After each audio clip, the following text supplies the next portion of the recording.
Okay, welcome back to Wednesdays with the Esquire. I hope you had a chance to watch our video last week talking about encroachments. This week we're going to start moving on. We're actually moving on to a series. I didn't tell Keisha this up front, but we're starting with a series of videos that are going to have to do with something as simple as filling out the first dadgum blank in the contract.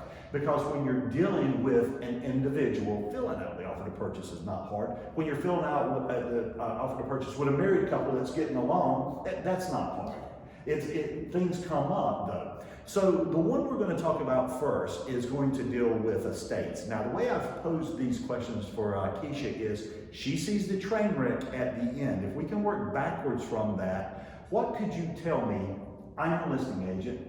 I'm out there putting my name out, trying to get listings, and what you know, the one that I get is an estate. Someone has just died, and now their heirs, someone is selling the property. Would you mind taking it from there? Yeah, so biggest thing about that is there's a misconception out there that the executor has all this power, and that all you need to find out is who is authorized by the estate to sign on behalf of the estate, and that's all you need. And that's kind of a big misconception that we have to deal with quite often. 95% of the time, the executor is not the person selling the property. Do you mind if I pause right there for just a second? Yeah. I hope you heard what she said right there. 95% of the time, it is not the executor that is given the authority to convey real property, okay? I get that question so much. Well, I need one signature, I just need the executor's signature. That could be so far from wrong. So far. Yeah. Okay. And also, now this comes from the real estate manual. We'll see what your thoughts are on it as well.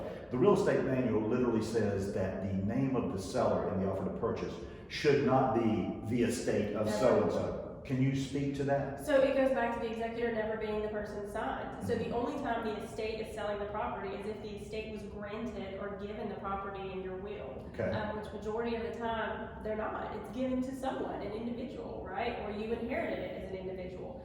So the chances of the estate being an accurate description of your seller, pretty slim. Okay. I recently had a situation where I was dealing with the family of the deceased. It was a brother and two sisters that lived in 3 different cities. Mm-hmm. Okay.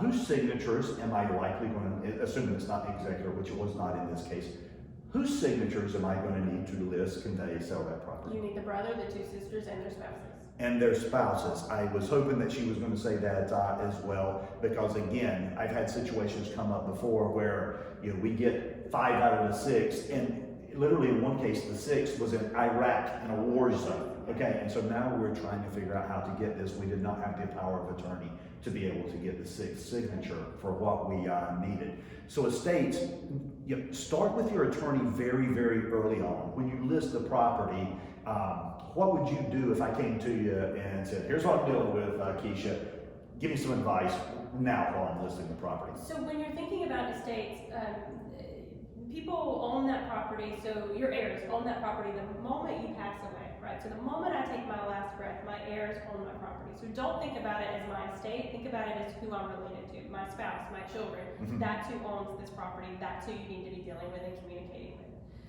Also, one thing we get a lot, you forget that we have to check judgments on all of those people. So something else to think about is when we're doing the title search, if you've not given us all those names up front and we have to hunt it down, we're checking that information later in the game, and a lot of times there are judgments we have to deal with later in the game too.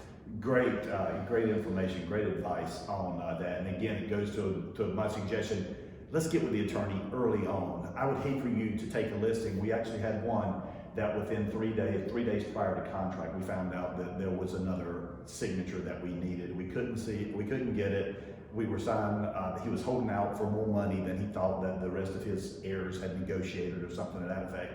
So again, our blood pressure's up because one person's signature, we didn't even know he existed at the time of the listing, and now we're starting to talk about situations of, does the buyer have any remedy against the seller for specific performance and things like that. So now the orders are involved, which we could have taken care of from the beginning.